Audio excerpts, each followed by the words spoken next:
बंगाल में निर्भया कांड हो गया है, उसके बाद लोग सड़कों पे हैं, मसाल जुलूस निकाल रहे, कैंडल मार्च कर रहे।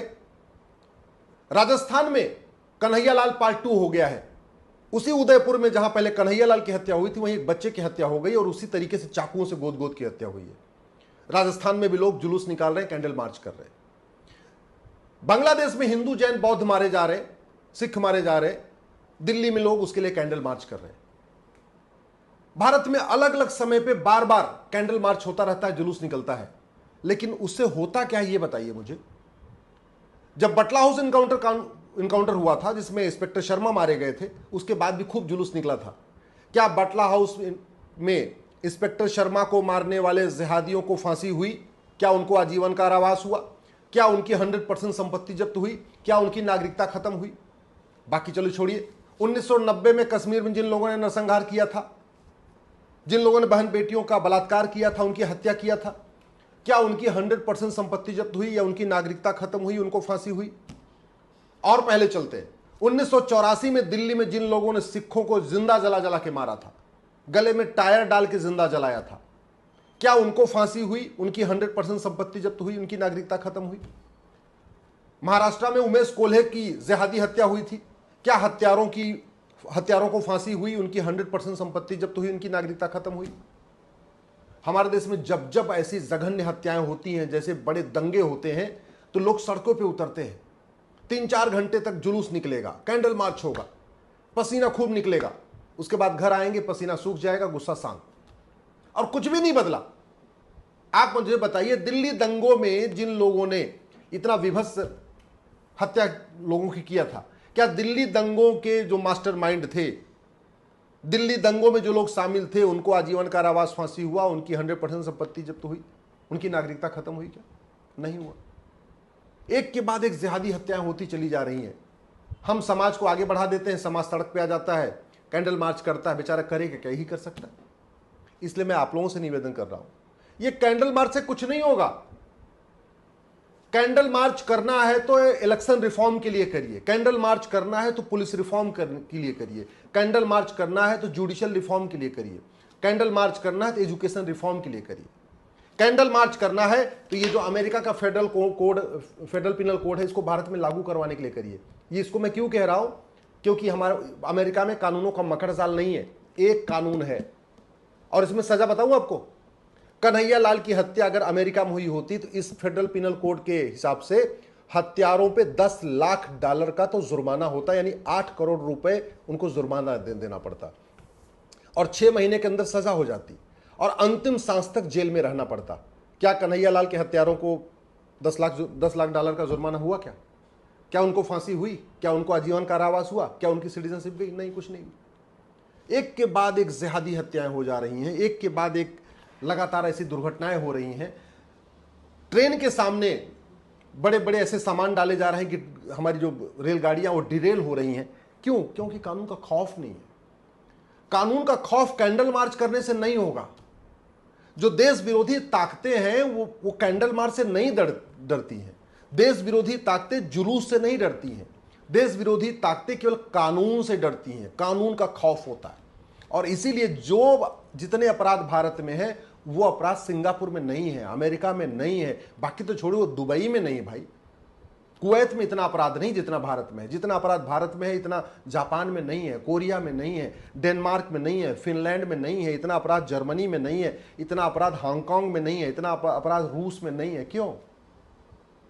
वहां के लोगों को तो जुलूस नहीं निकालना पड़ता, वहां के लोगों को कैंडल मार्च नहीं करना पड़ता, वहां के लोग तो आराम से रह रहे, सुरक्षित महसूस करके रह रहे। भारत में इतनी असुरक्षा क्यों बढ़ी हुई है?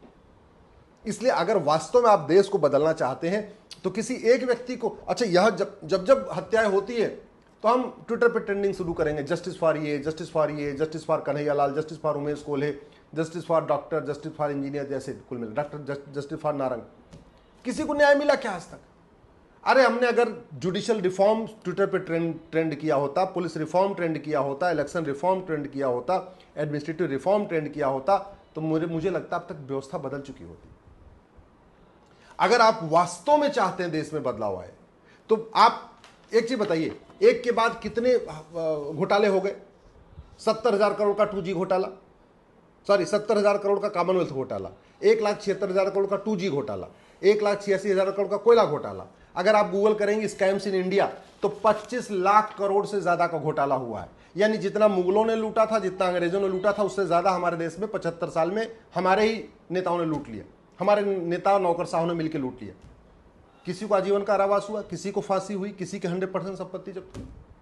एक के बाद एक दंगे होते चले गए। मतलब अगर आप देखिए, दंगे में 1984 में दिल्ली में सिखों का नरसंहार हुआ, फिर उसी समय भिवंडी में नरसंहार हुआ, अनंतनाग कश्मीर में नरसंहार हुआ, मेरठ में नरसंहार हुआ, औरंगाबाद में नरसंहार हुआ, जम्मू में दंगा हुआ, मुंबई में बम ब्लास्ट हुआ, कोटा, बदायूं, भागलपुर, गुजरात, कर्नाटक, अयोध्या, अलीगढ़, आगरा, गोंडा, सहारनपुर, कानपुर, मेरठ, वाराणसी, इंदौर, कितने दंगे हो चुके।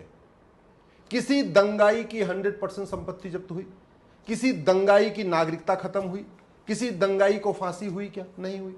नहीं हुई तो खौफ कैसे पैदा होगा? आप करते रहिए कैंडल मार्च, आप निकालते रहिए मसाल जुलूस, आप करते रहिए धरना, कुछ नहीं फर्क पड़ेगा जब तक कानून नहीं बदलेगा। बाकी तो चलो, कुछ दिन पहले बंगाल में संदेश खाली हुआ था। संदेश खाली का जो शाहजहां था उसके खिलाफ पूरे देश में लोग धरना प्रदर्शन किए, ये हुआ वो हुआ, बाद में चलो सीबीआई जांच भी शुरू हो गई। अगर कानून नहीं बदलेगा तो शाहजहां शेख को भी कुछ नहीं होगा, मैं आपको बता रहा हूं। क्या शाहजहां शेख की नागरिकता खत्म हो सकती है? क्या शाहजहां शेख को फांसी हो सकती है? क्या शाहजहां शेख को 100% संपत्ति जब्त होती है? नहीं हो सकती। क्यों? क्योंकि हमारे पास कानून नहीं है। क्या उसके पास 10-20 करोड़ का जुर्माना हो सकता है? क्या नहीं, हमारे पास नहीं, हमारे पास ऐसा कानून ही नहीं। 1,86,000 करोड़ का जिन्होंने कोयला घोटाला किया था उनके ऊपर 10 करोड़ का भी जुर्माना नहीं हुआ। 1,76,000 करोड़ का जिन्होंने 2G घोटाला किया था उनके ऊपर 2-2, 3-3 लाख रुपए जुर्माना हुआ है। जिन्होंने 70,000 करोड़ का कॉमनवेल्थ घोटाला किया था उनके ऊपर 7 करोड़ भी जुर्माना नहीं हुआ। जब नहीं हुआ तो भ्रष्टाचार कैसे खत्म होगा? इतने यहां पे बांग्लादेशी आ रहे हैं, और कैसे आ रहे हैं? बॉर्डर पे 2,000 रुपए दे के आते हैं, अंदर आते हैं 2,000 रुपए में राशन कार्ड, 2,000 रुपए में बर्थ सर्टिफिकेट, 2-3 हजार रुपए में ड्राइविंग लाइसेंस, सारे डॉक्यूमेंट बनवा लेते हैं। आज तक किसी घुसपैठियों का जो घुसपैठियों की मदद करते हैं उनको आजीवन कारावास फांसी हुआ क्या? नहीं। एक चीज याद रखिए, मसाल जुलूस निकालने से और कैंडल मार्च करने से धर्मांतरण नहीं रुकेगा। धर्मांतरण रुकेगा कठोर कानून बनाने से। मसाल जुलूस निकालने से, कैंडल मार्च करने से घुसपैठ नहीं रुकेगी। घुसपैठिए भागेंगे कठोर कानून बनाने से। मसाल जुलूस निकालने से, कैंडल मार्च करने से ड्रग स्मगलिंग नहीं रुकेगी, मानव तस्करी नहीं रुकेगी। वो तब रुकेगी जब कानून कठोर होगा। मसाल जुलूस निकालने से, कैंडल मार्च करने से अश्लीलता नहीं रुकेगी। अश्लीलता तब रुकेगी जब कानून कठोर होगा। भारत में जो सबसे बड़ी समस्या जनसंख्या विस्फोट है, वो मसाल जुलूस कैंडल मार्च से नहीं होगी। वो कैसे ठीक होगी? कानून बनेगा। भारत में जो जिहादी सोच बढ़ती चली जा रही है, लगातार बढ़ती है, क्यों बढ़ रही है आप समझ जानते हैं? क्योंकि दुनिया के कई देशों से ज्यादा मुगलिया स्कूल भारत में चलते हैं। दुनिया के कई देशों से, मतलब जितना गल्फ कंट्रीज में मदरसे हैं उससे ज्यादा मदरसे भारत में हैं। तुर्की से ज्यादा मदरसे भारत में हैं, यमन से ज्यादा मदरसे भारत में हैं, कांगो, ईरान, इराक से ज्यादा मदरसे भारत में हैं, सूडान, इजिप्ट, सीरिया से ज्यादा मदरसे भारत में हैं, बांग्लादेश, फिलीपींस, सोमालिया से ज्यादा मदरसे भारत में हैं, पाकिस्तान, नाइजीरिया, तजाकिस्तान, अफगानिस्तान से ज्यादा मदरसे भारत में हैं, इंडोनेशिया से ज्यादा मदरसे भारत में हैं। दुनिया के सबसे ज्यादा मदरसे भारत में हैं। मदरसों में संविधान की बात नहीं सिखाई जाती। मदरसों में equality, justice, liberty, fraternity, unity, national integration नहीं सिखाया जाता। मदरसों में फंडामेंटल ड्यूटी नहीं सिखाई जाती। वैज्ञानिक सोच विकसित करना नहीं सिखाया जाता। मदरसों में भारत विरोधी चीजें पढ़ाई जाती हैं। तो जब तक मदरसा नहीं बंद होगा तब तक भारत में शांति आ ही नहीं सकती। तो अगर आपको कैंडल मार्च करना है, आपको अगर मसाल जुलूस निकालना है, तो भारत में मदरसा बंद करने, मिशनरी स्कूल बंद करने और समान शिक्षा लागू करने के लिए आप समान शिक्षा की मांग करिए।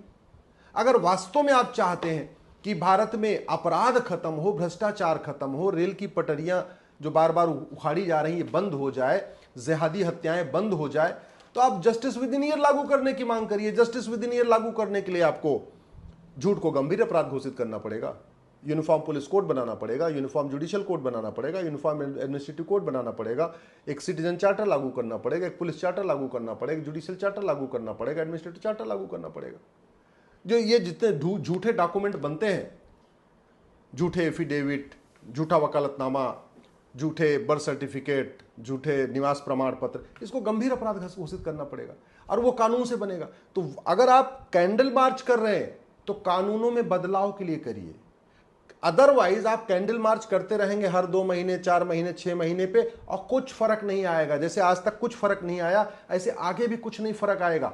गुंडे, बदमाश, अलगाववादी पार्षद बनेंगे, प्रधान बनेंगे, विधायक बनेंगे, सांसद बनेंगे। 2-2 अलगाववादी इस समय संसद में पहुंच चुके हैं। क्यों?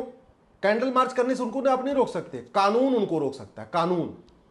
कानून की ताकत को समझिए, कानून बदलने की मांग करिए, नहीं तो भारत में कुछ नहीं बदलेगा। और एक बात याद रखिएगा, भारत की जितनी समस्याएं हैं ये विश्वव्यापी नहीं है। भारत की जितनी समस्याएं हैं ये लाइलाज नहीं है। भारत की जितनी समस्याएं हैं वो दुनिया के कई देशों में नहीं है। भारत की जो समस्याएं हैं उसका मूल कारण है घटिया कानून।